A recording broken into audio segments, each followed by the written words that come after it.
संजय कुमार जी, आप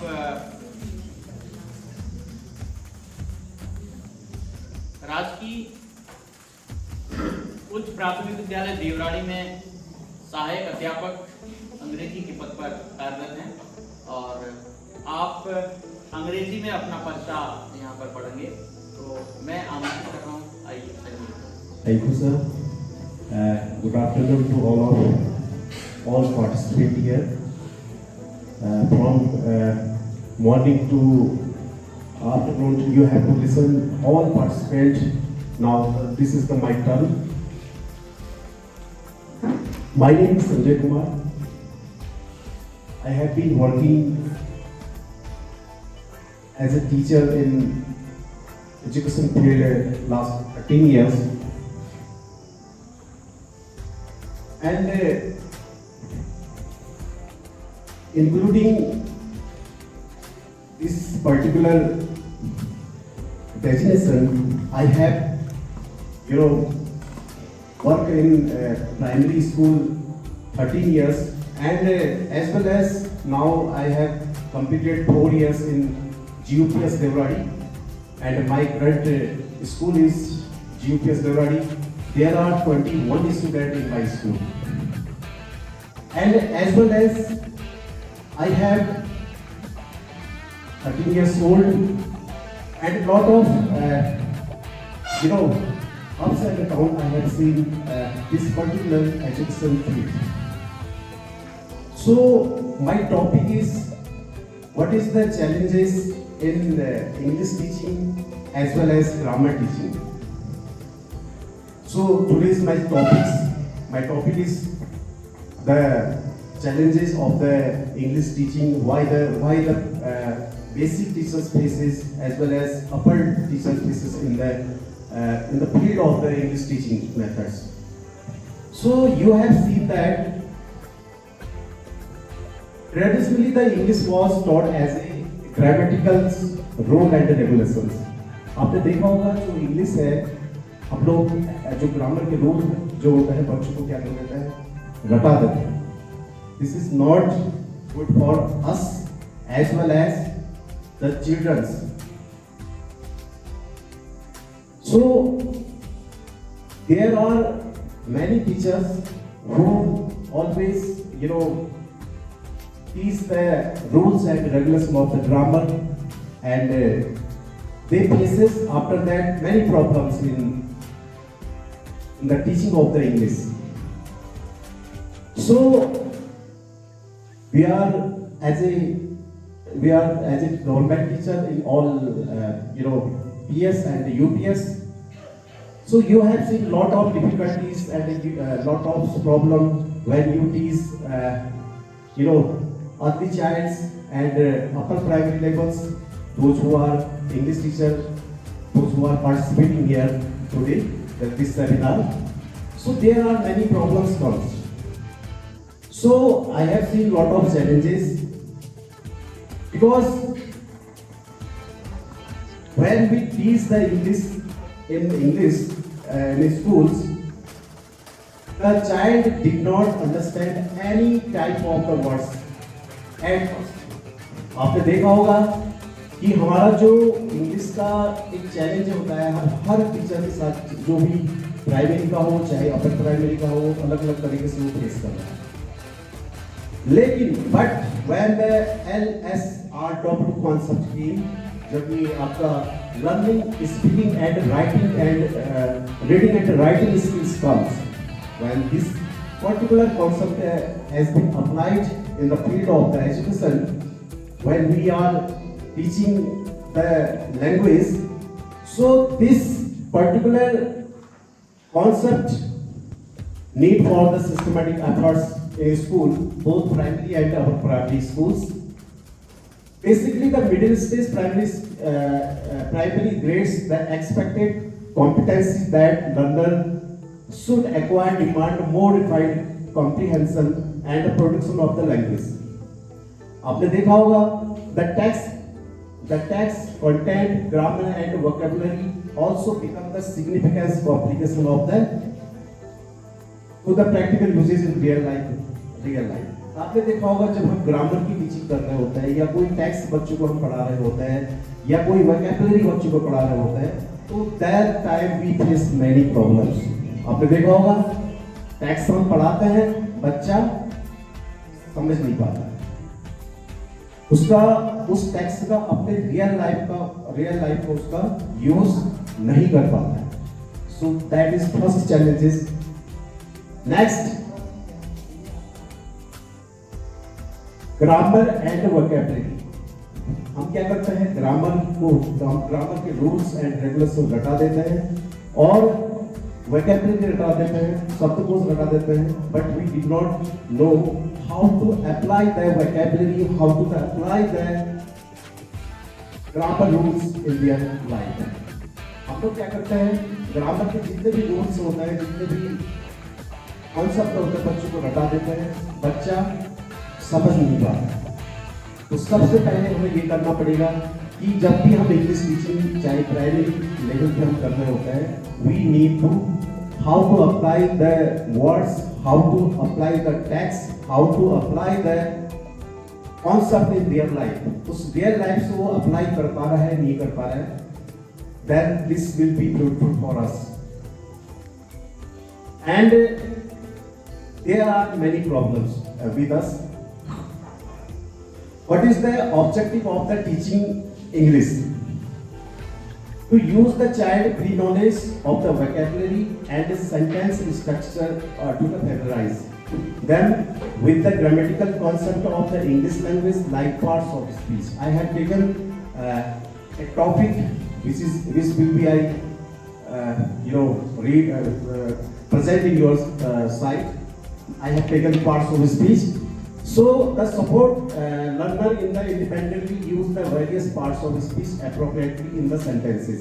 I have taken the parts of speech which is very important for every learners as well as us. So this is the objective of the teaching English. Next.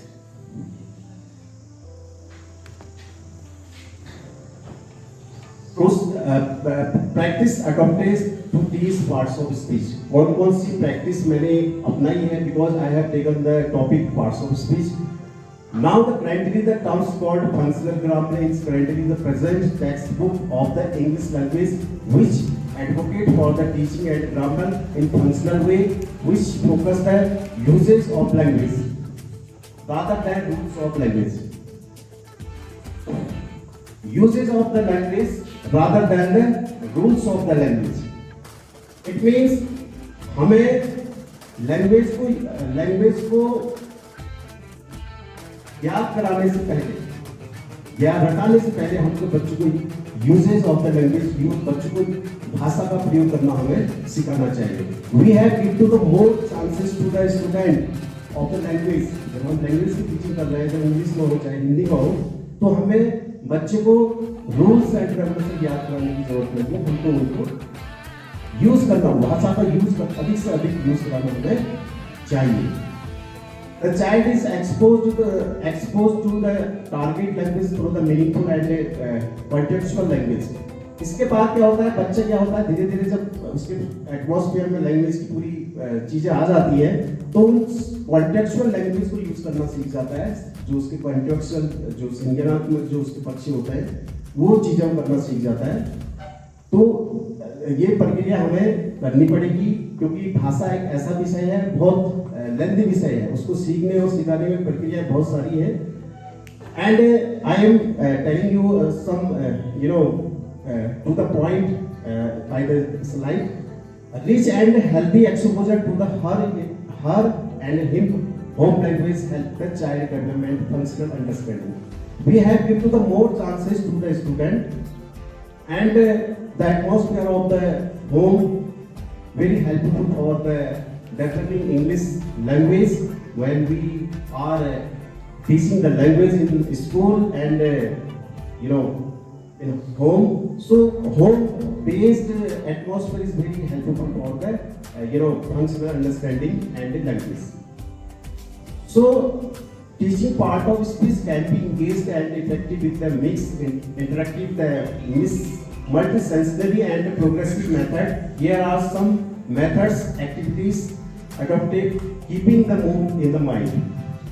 Sometimes, because I have taken the parts of speech, जब हम parts of speech को पढ़ा रहे होते हैं, तो we need to multi-sensory function to the child. We have given to the multi-sensory parts to the child. हमें जो बहु आपके इंद्रियां होती है, like our body, our hands, our mouth, our ear, अगर हम मल्टी सेंसरी चीजों का बच्चों के साथ कर रहे होते हैं, बहु इंद्रियों का प्रयोग बच्चों के साथ, भाषा के साथ कर रहे हैं, तो आप देखेंगे the language will be very improved by then.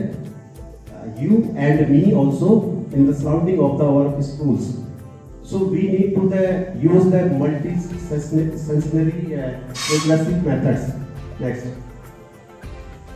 Using example of the vocabulary from the read text, establish the parts of speech. While going through the chapter, highlighted all words that describe some person, place or thing. Later highlight the similarly in the words and introducing the object. जब भी आप कभी बच्चों को parts of speech का पढ़ा रहे हैं, do you know the parts of how many the parts of speech? There are 8 type of the parts of speech. I have not mentioned here. Everybody knows that. So जब भी हम parts of speech पढ़ा रहे होते हैं, तो हमें क्या करना चाहिए कि बच्चों के साथ जो चैप्टर है, जो चैप्टर हम पढ़ा रहे हैं, लेसन पढ़ा रहे हैं, उस लेसन में जो भी हमारे पार्ट्स ऑफ स्पीच आते हैं, like noun, verb, adverb, adjective, preposition, conjunction, interjection, तो एक हाईलाइट करते हैं बच्चे कि ये इस पार्ट्स का हिस्सा है, ये इस पार्ट्स ऑफ का ये हिस्सा है, तो आप देखेंगे कि बच्चा धीरे धीरे पार्ट्स ऑफ स्पीच को ग्रैस्प करना सीख जाएगा और उनको यूज करना भी सीख जाएगा. अगला रोल प्ले और I have using some activities for learning the parts of speech. Role play is very important part for the learning parts of speech, and I have made some activities for the learning parts of speech. Third one is song and chant. मैंने एक parts of speech सिखाने के लिए song and chant का के माध्यम से parts of speech की definition और parts of speech की जो भी प्रक्रिया होती है उनको कराने का प्रयास करता हूँ. लाइक मैं आपको करवा देता हूँ, मैं करवा ही देता हूँ. जैसे अगर हम किसी नाउन या प्रोनाउन या वर्ब, एडवर्ब, एडजेक्टिव की कोई भी डेफिनेशन याद कराना चाह रहे हैं, चलो मैं इस चैंट के माध्यम से इसको आपके सामने करके दिखाता हूं. क्योंकि जब आप चैंटिंग मतलब होता है आपका उच्चारण, या हम जब ओम का जाप करते हैं, चैंटिंग करते हैं, तो उसके माध्यम से हम बच्चों को डेफिनेशन याद करा सकते हैं, and they will be concentrate in the classroom, and they will be concentrate in the all atmosphere in the school. So I am trying one activity in front of you. You will be chant with me. मेरे साथ भी आप लोग करेंगे. चलो noun ही ले लेते हैं.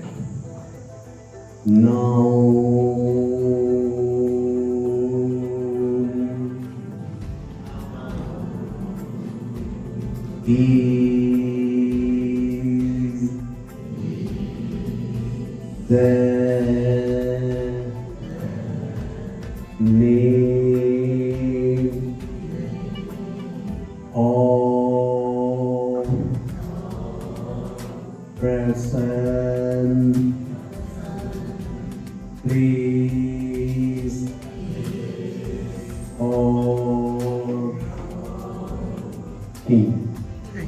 So this is the activities. You can learn more definition of the parts of speech. And next, real life examples. So the short video clip by the read sentences and ask who are doing something, who are they doing, how they are doing. So you can show the short video. You have already given the TV by the government. So you can see all the Good sir. Next, mystery bag. This is the mystery bag activities you can do in your school. Mystery bag activities very, very good for the learning parts of speech. Do you know what is the mystery bag activity? Mystery bag. Mystery bag ऐसा होता है कि आप बच्चे के bag में आप बच्चे का बैग होता है, उस बैग को आप मिस्ट्री बैग बना लीजिए। उसके अंदर बहुत सारी चीज़ों को आप रख सकते हैं।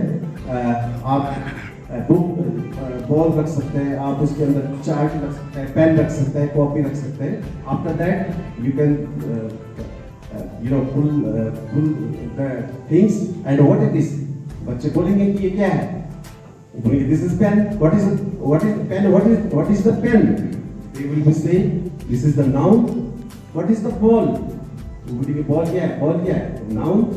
तो बहुत सारी चीजें आप मिस्ट्री बैग एक्टिविटीज के माध्यम से आप बच्चों को करा सकते हैं। And matrix twist by the giving blanks story. आप ऐसे ब्लैंक्स स्टोरी के माध्यम से आप noun, pronoun, adjective, verb, pronoun जितने भी चीजें करा सकते हैं।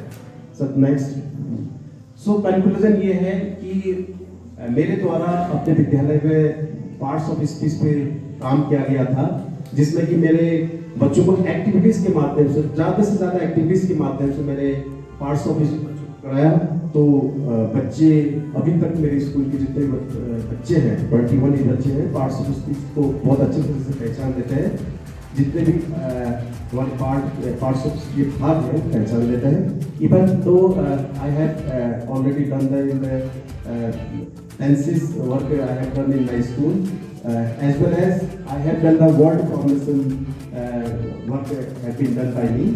These are some basic work that has been done by my school. So, Pankaj sir, can you see the video? धन्यवाद संजय जी। आपके द्वारा पार्ट्स ऑफ स्पीच पर अपना पेपर पढ़ा गया।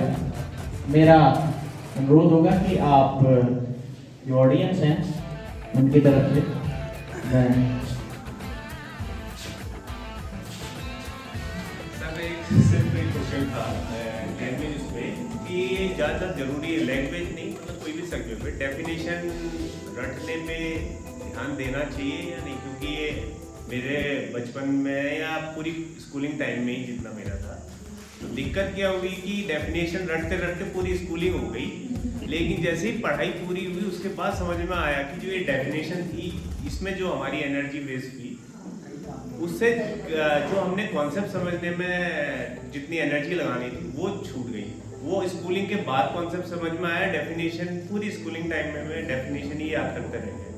तो ये मतलब मेरे को ये आज तक समझ में नहीं आया कि डेफिनेशन ज़्यादा ज़रूरी था कि वो कॉन्सेप्ट ज़्यादा ज़रूरी था।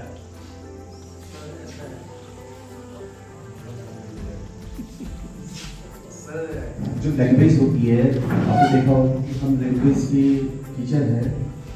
लैंग्वेज में कुछ चीज़ें ऐसी होती हैं बदलती नहीं है, काफ़ी कम संभावना होती है। जो चीज़ें होती हैं कम बदलने के चांसेस होते हैं। हमने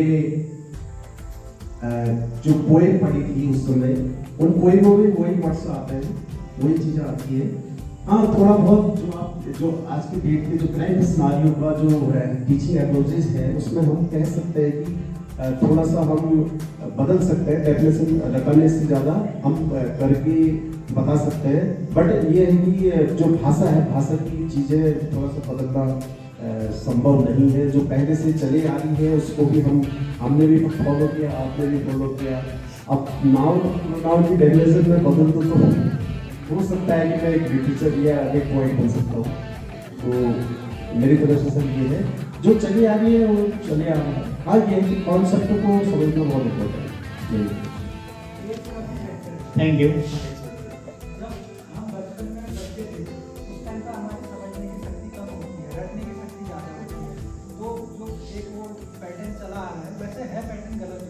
क्योंकि होता क्या है, जो चैलेंजेस, ये सबसे बड़ा चैलेंजेस भी है। हमारे जो हिंदी भाषी राज्य हैं वहाँ पर हमें कोई हिंदी पढ़ना, कुमाऊनी बोलना कोई सिखाता थोड़ा है। हमने कभी ग्रामर पढ़ी, उसकी कमी नहीं पड़ी, लेकिन वो आ गई। अब इंग्लिश का क्या है, वो हमारी रुचि बहुत कम है, तो उसके लिए हमें नियम पढ़ रहे हैं, डेफिनेशन पढ़ रहे हैं। अगर जो आप जैसे कह रहे थे, कौन से कह रहे थे, और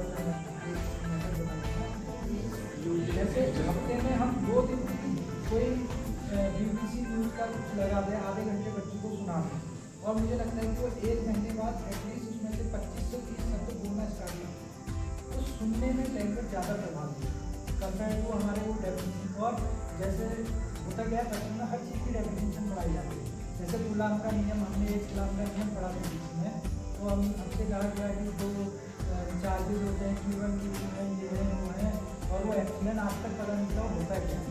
वो वास्तव में उस टाइम पे जो एज होती है, मतलब मुझे लगता है कि जैसे जैसे बड़ा होता है बच्चा, तो उसको फिर क्योंकि उसकी जो याद करने की शक्ति है वो कम होते जाती है। अब वो चीज़ें क्या होता है, आदमी बहुत चालाक होता है, सबसे चालाक भी वो आदमी है, क्योंकि वो ये सोचता है कि मुझे कैसे सर्वाइव करना है। तो सर्वाइव करने के लिए अब वो क्या करता है, वो दिमाग लगाना स्टार्ट करता है। अब जब दिमाग लगाना में स्टार्ट करेगा तो देखना कि इसका यूज क्या है। और अब हम कोई भी चीज़ हमसे कोई बोलेगा ना, तुम सामाजिक विज्ञान के 50% रख दो, हम नहीं रख पाएंगे, 50 का 10 भी नहीं रख पाएंगे। और बच्चों को हम मार के उनको 50 घटा देंगे, क्योंकि वो अभी दिमाग नहीं लगा रहे। हमने कहा अकबर आया था, अकबर ने वहाँ गया था, अकबर ने ये लड़ाई लड़ी, अकबर, और फिर हमने बाद में अकबर के युद्ध के लिए भी वो ट्रिक बना दी, क्योंकि हमें वो छोटी सी ट्रिक भी पता नहीं है। मतलब ये चीज़ें जो होती हैं, और वो जो डेफिनेशन आप कह रहे हैं कि बच्चे को तो पढ़ाना ही नहीं, और बच्चे को हम कैसे दिन भर उसकी एक्टिविटी में वो रखते हैं, तो इसकी वजह से मुझे लगता है कि कहीं ना कहीं डेफिनेशन का जो हमें लगता है कि डेफिनेशन क्यों पढ़ा रहे हैं, वो कॉन्सेप्ट यही है। फिर बाद में क्या हुआ, फिर और कॉम्पिटिशन एग्जाम में भी हुई, कोई टेक्निकल नहीं है कि आपको अगर कोई भी पावर है या कंप्लेन है उसमें कोई कहाँ यूज हो रहे हैं, तो दूसरा चीज़ें आपको ठीक पता हो। तो ये सब चीज़ें मुझे लगता है कि इसमें एज का भी एक फैक्टर होता है, तो पढ़ाने के लिए एक तरीका है। और जैसे आपके इतने साल हो गए, तो आप क्या देखते हैं कि क्या चैलेंज देते हैं इस चैलेंज ये है कि बैकग्राउंड का मिल पाता है, और कम समय हमको मिलता है, समय ज़्यादा मिलना चाहिए। तो इसके लिए आप क्या मतलब सर इसके लिए नहीं, इसके लिए सर हमें समय ज़्यादा देते हैं, उसमें अगर हमें ज़्यादा मिलता है तो हम ज़्यादा समय देने का प्रयास करते हैं। मुझे ये लगता है कि जैसे आज के टाइम में हो सकता है कि आपको मतलब कोई बिजनेस है, मुझे ये लगता है कि जैसे मोबाइल तो आजकल हर किसी के पास है, और जितना हमें ग्रामर में ध्यान देते हैं, उतना अगर हम उनसे कोई इंग्लिश की जैसे वीडियो, या जैसे आजकल तो बहुत इंग्लिश सीखो है, ये है वो है, अगर उसे आधे घंटे भी अगर हफ्ते में 3 दिन चलाएं उस सब्जेक्ट में, तो कहीं ना कहीं उनकी कम्युनिकेशन स्किल इन्हेंस होगी और नहीं कम्युनिकेशन। और ग्रामर तो बाद में अगर उसे समझ में आ रहा है, सबसे बड़ा चैलेंज तो यही है ना, हम हिंदी और कुमाऊनी भाषा तो अपने किसी को सुनते रहते हैं, लेकिन इंग्लिश कोई बोलने वाला नहीं है, वो हवा हो जाती है, और जब वो ग्रामर के उसमें रूल लगते हैं तो फिर और हवा होती है। तो ग्रामर को पढ़ाना जरूरी हो जाता है कि जो ये पार्ट्स ऑफ स्पीच मैंने दिया था, पार्ट्स ऑफ स्पीच देने का कारण ये है कि कक्षा 3 से लेके 8 तक या ऊपर लेवल पे भी काम करता है। इसमें आप देखते होंगे कि जो सेंटेंस फॉर्मेशन है या सेंटेंस स्ट्रक्चर है, कहाँ पे आर्टिकल्स जो है ना, और आपका सेंटेंस वर्ड क्लिक बनाना है, ये सब उसी में नहीं था सर, पूरा पार्ट्स ऑफ स्पीच के अंदर पूरा नहीं था, इसलिए मैंने इस टॉपिक को लिया था। अगर आप सेंटेंस देखेंगे तो सेंटेंस के अंदर सारी चीज़ें आ जाती हैं, आपका पूरा पार्ट्स ऑफ स्पीच कंप्लीट करता है। आप देखते होंगे उसमें आर्टिकल भी आ जाएगा, उसमें नाउन भी आ जाएगा, आपका एडजेक्टिव भी आ जाता है, कहीं पे आपका प्रोनाउन भी आ जाता है।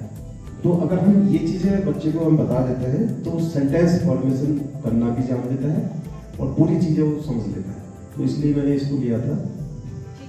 एक बात मैं जोड़ना चाहती थी, तो आपने एक तो अपने पेपर में कुछ बहुत ही महत्वपूर्ण बातें रखी, क्योंकि मैं मतलब सुन भी रही थी आपकी प्रेजेंटेशन में, तो 2-3 बातें जो आपने बोली मैं उसको रिइटरेट कर रही हूँ। इंग्लिश क्योंकि हम सबका मतलब एक ऐसा है, खासकर हमारे जिस परिवेश में हमारे स्कूलों में हम बात करते हैं, और हम अक्सर ये कहते हैं कि हमारे बच्चों के पास वो बैकग्राउंड नहीं है। तो ठीक बात है, कुमाऊनी और हिंदी जैसा सर भी बोल रहे हैं, वो उनके कॉन्टेक्स्ट की लैंग्वेज है, वो उसको बोल रहे हैं। और हम बात करें तो इंग्लिश जो है वो 3rd लैंग्वेज हो जाती है हमारे बच्चों के लिए। लेकिन उसको कहते हुए आज की डेट में ऐसा भी नहीं है कि इंग्लिश बच्चों के कॉन्टेक्स्ट में है ही नहीं। आपके सामने अब मैं किसी क्लासरूम में अगर कुछ चीज़ों का उदाहरण लूँगी और मैं उनको बोलूँगी तो वो सिर्फ इंग्लिश में ही होंगी। और वो बच्चे भी उनको इंग्लिश में ही बोल रहे हैं। तो एक सबसे पहली बात तो यही है कि हम उन बच्चों को वो पहले कॉन्फिडेंट फील करा पाएँ कि इंग्लिश कोई एक ऐसी भाषा नहीं है जो वो सीख ही नहीं सकते। मुझे लगता है कि वो शायद हमारा खुद का भी एक डर है उस लैंग्वेज को लेकर, तो हम जो है उसमें आ नहीं पाते हैं। दूसरी बात, 2-3 बातें जो सर ने बोली कि अगर हम इंग्लिश सिखाना चाहते हैं तो जैसे हम हिंदी के टूवर्ड्स जब आगे बढ़ते हैं तो there are several words which children speak in their own language, और उसका इस्तेमाल करते हुए we can take them towards the English language as well as we can take them towards the Hindi language. तो और ये हमारी NEP 2020 भी कहती है कि we have to take the home language, we have to work upon the home language and then build up the second or third language। पहली बात ये, और ये बात सर ने अपने पेपर में जो है वो डाली थी, और ये बहुत महत्वपूर्ण बात है। दूसरी बात जो है वो है सेंसरी अप्रोच की बात सर ने अपने पेपर में शामिल की थी कि सर जो है बच्चों के सेंसेस का इस्तेमाल करते हुए like they are involving their body and they are doing things. जैसे आप अगर देखेंगे जब बच्चे राइम्स करते हैं तो राइम्स करते हैं तो वो they are doing it with their hands and gestures, they are doing several dance also, so they are involving their body, उसको कहते हैं टोटल फिजिकल रिस्पॉन्स।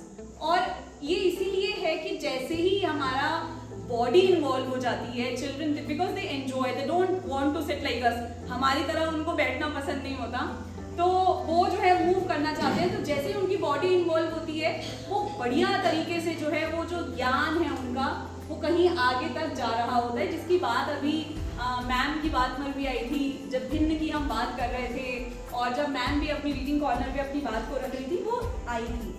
उसके बाद एक और बात आई जो बड़ी महत्वपूर्ण बात है, डेफिनेशन इज नॉट इम्पॉर्टेंट। जो बात सर ने बोली, हमारा बचपन बीत गया डेफिनेशंस को याद करते करते, लेकिन अभी हाल ही में हुआ, मैं एक स्कूल में गई और उस बच्चे से जो है संज्ञा पे बात हुई, तो बच्चे ने पूरी डेफिनेशन बता दी। कक्षा 4 की वो बच्ची थी कि संज्ञा क्या होती है, उसने पूरी बता दी संज्ञा क्या होती है कि किसी वस्तु, व्यक्ति या स्थान के नाम को संज्ञा कहते हैं। अब बिल्कुल ठीक बताई। अब मैंने उससे कहा कि अच्छा बेटा चलो अब हम कुछ एग्जाम्पल्स बताते हैं, कैसे जो आपके आसपास की चीजें हैं उसमें क्या क्या है आपके, वो मतलब शी वाज पॉइंट ऐसी डेफिनेशन का भी। और बिकॉज हिंदी हो या इंग्लिश हो, नाउन या वो, तो definitions are important when the child is able to get the meaning of it। तो इस तरीके से अगर डेफिनेशंस जाएं तो वो बढ़िया है। और फिर डेफिनेशन याद करना इसलिए हो जाता है कि ठीक है किसी एग्जाम में आ ही सकता है कि व्हाट इज एडजेक्टिव, तो वो आ ही सकता है, तो उसमें ठीक है। लेकिन एडजेक्टिव की डेफिनेशन मुझे पता है, लेकिन मुझे ये नहीं पता कि अगर मुझे इस बोर्ड को डिस्क्राइब करना है तो मैं कैसे करूँगी। तो इसमें भी बड़ा इम्पॉर्टेंट है कि, और वो बात सर के पेपर में शामिल थी कि जो हमारी टेक्स्ट बुक्स हैं उसमें जो दिए गए हमारे चैप्टर्स हैं, पार्ट्स ऑफ स्पीच जाए बट बहुत ही ऑर्गेनिकली जाए, कि वो जो है वो जो सेंटेंस फॉर्मेशन की बात हो रही है वो सेंटेंस फॉर्मेशन ऐसे ना जाए कि अब मैं अलग से उसको सेंटेंस फॉर्मेशन करा रहा हूँ या पार्ट्स ऑफ स्पीच करा रहा हूँ, वो बल्कि बच्चों के पाठों के थ्रू ही जाए।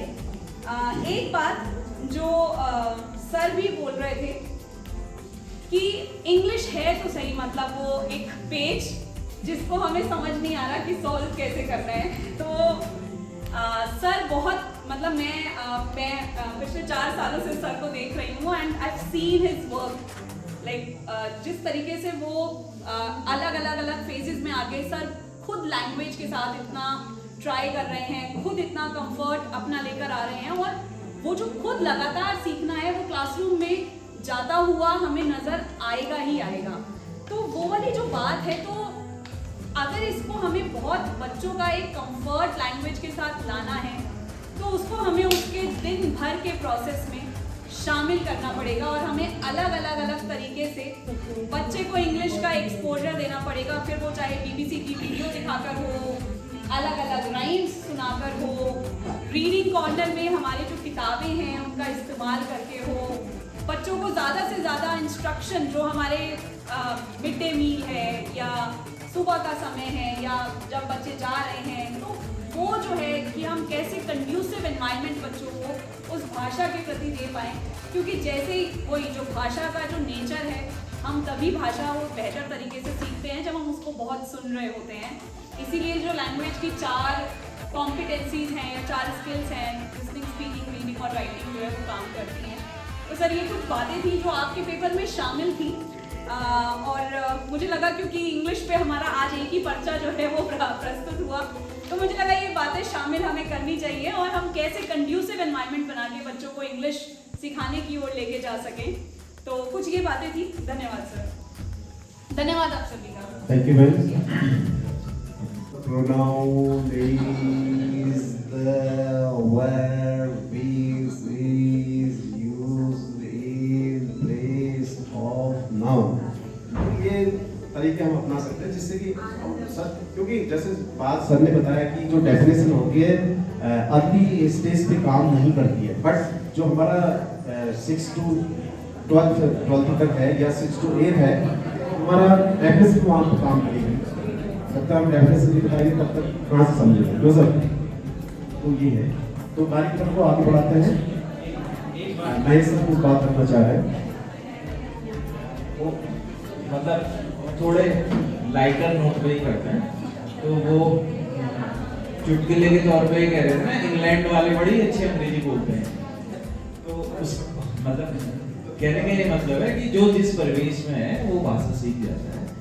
तो इसी में छिपा भी है राज सिखाने का। जब हमारी प्रक्रियाएं, जो क्लासरूम की प्रक्रियाएं हैं, वो प्रक्रियाएं देखिए आप, ये कहा गया है भाषा में कि बच्चे, हमारे साथ एक चैलेंज है कि जो FLN की इतनी हर जगह इन सर्विस टीचर्स ट्रेनिंग्स में FLN पर जोर दे रहे हैं या अभी पिछले 2-3 साल से जोर दे रहे हैं, तो ये समझ में आ रहा है कि बहुत सारे बच्चे पढ़ना लिखना नहीं सीख पाएंगे। समझ की बात है ना, समझना, पढ़ना लिखना नहीं समझना। तो उसका एक कारण ये, मतलब अगर आप किसी बच्चे को देखिए जो घर पे रहता है, तो लगभग वो 2-3 साल में पूरी अपने संदर्भ की भाषा बोलता है और उसको समझा भी लेता है किसी और से।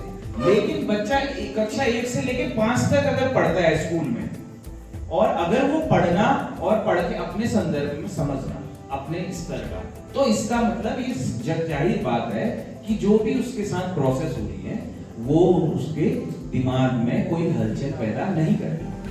तो और जबकि 3 साल जो घर में बच्चा रहता है, किसी भी परिवेश में रहे, कुमाऊनी में रहे, पहाड़ी में रहे, तो ये भी कहा गया है अगर बोलना सिखाना है, स्कूल की जिम्मेदारी दे दी जाती है, तो बहुत सारे बच्चे गूंगे पैदा होते हैं।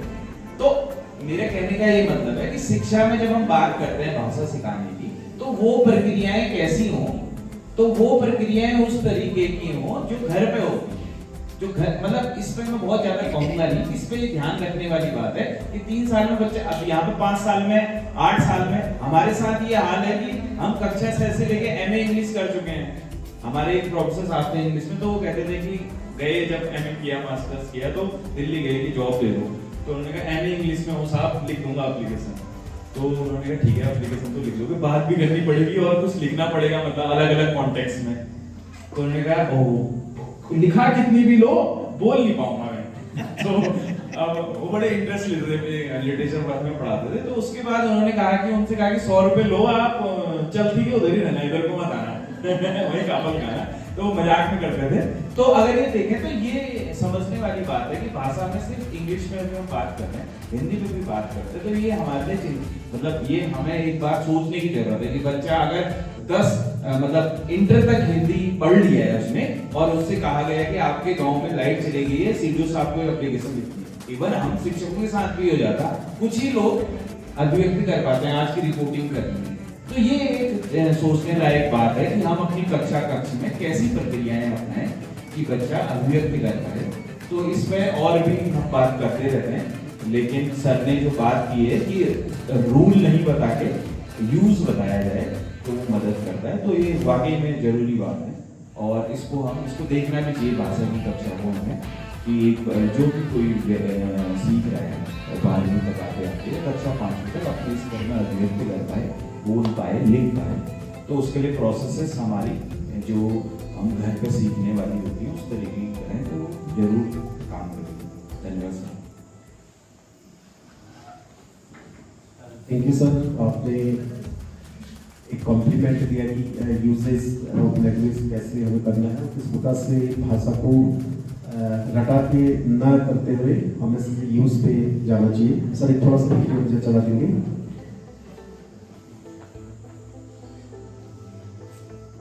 छोटा सा वीडियो है जिसको मैंने शूट किया था अपने विद्यालय में। Noun, pronoun, word, adverb, adjective, preposition, conjunction, interjection. Oh, this is my book. Book is noun. Oh, this is my pen. Pen is noun. This is chair is noun. This is tester is noun. This is table is noun.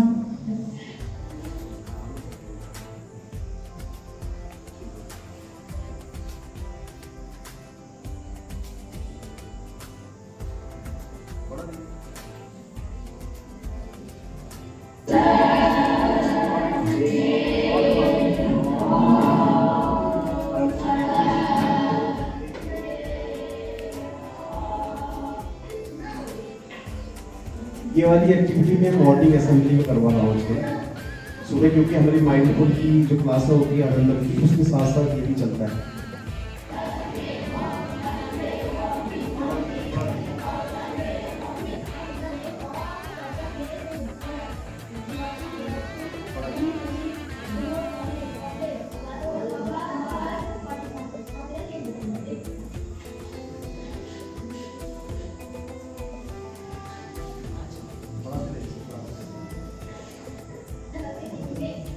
On, under, between, among, in front of, behind,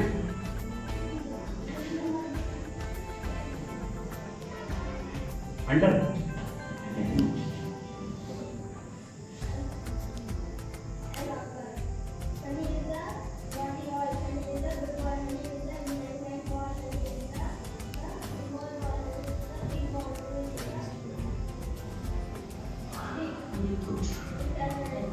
ये कौन सा word है? Adjective.